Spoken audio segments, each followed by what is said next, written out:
जमलेल्या माझ्या तमाम हिंदू बांधवांनो भगिनींनो, शिवसेना प्रमुख बाळासाहेब ठाकरे यांचं हे जन्मशताब्दी वर्ष.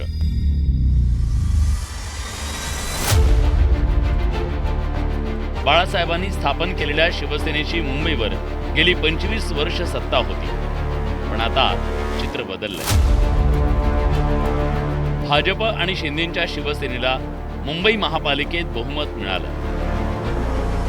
बाळासाहेब ठाकरेंच्या जन्मशताब्दी वर्षाच्या निमित्तानं मुंबईत शिवसेनेचा महापौर व्हावा असा सूर दोन्ही सेनेच्या काही नेत्यांनी लावलाय, तर काहींनी त्याला कडाडून विरोध केला.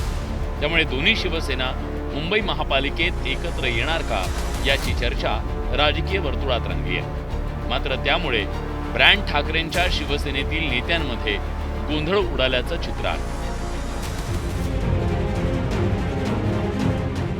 मुंबई महानगरपालिकेत भाजपचे 89, ठाकरेंच्या शिवसेनेचे 65, शिंदेच्या शिवसेनेचे 29, मनसेचे 6 आणि काँग्रेसचे 24 असं संख्याबळ आहे.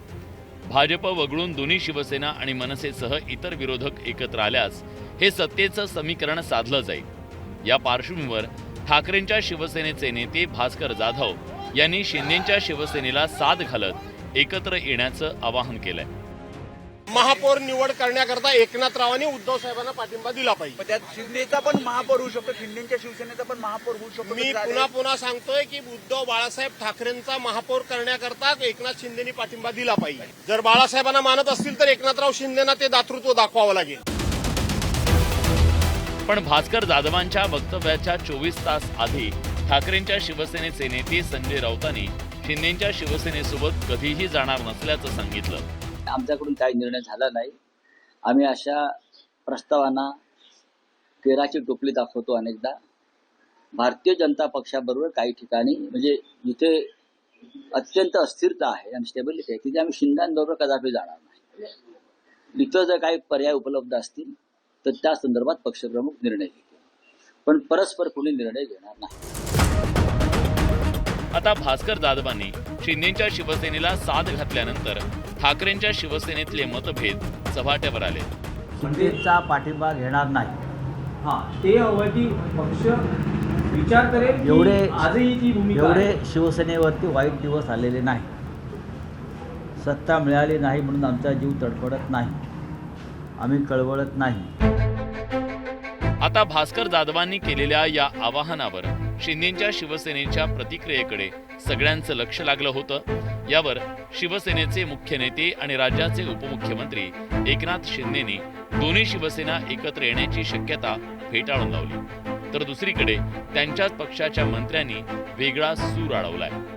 आम्ही जे काही 2022ला जेव्हा बाळासाहेबांच्या विचारधारेशीच प्रतारणा ज्यांनी केली आणि बाळासाहेबांना जे अभिप्रेत होतं त्याच्या विरुद्ध काम केलं, मॅन्डेट दिलं होतं जनतेने शिवसेना भाजप युतीला, परंतु सरकार बनवलं बाळासाहेबांच्या विचारांच्या विरोधातल्या लोकांच्या बरोबर. त्यामुळे आमचा विचार जो आहे, आमची विचारधारा बाळासाहेबांच्या विचारांची, तर आम्हाला कोणाच्या प्रस्तावाची गरज काय.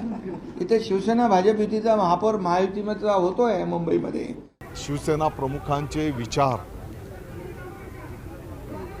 पुढे नेण्याचं काम माननीय एकनाथजी शिंदे साहेबांनी केलेलं आहे आणि म्हणून संपूर्ण महाराष्ट्राने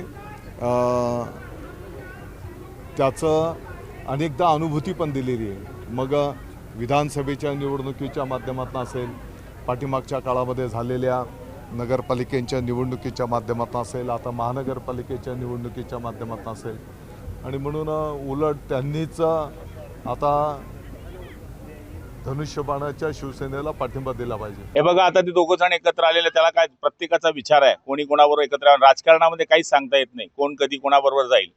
त्यामुळे भविष्यवाणी मी काही सांगू शकत नाही. शिवसेना उंदातील एकत्र, आणि मी सांगितलं राजकारणात काही होते.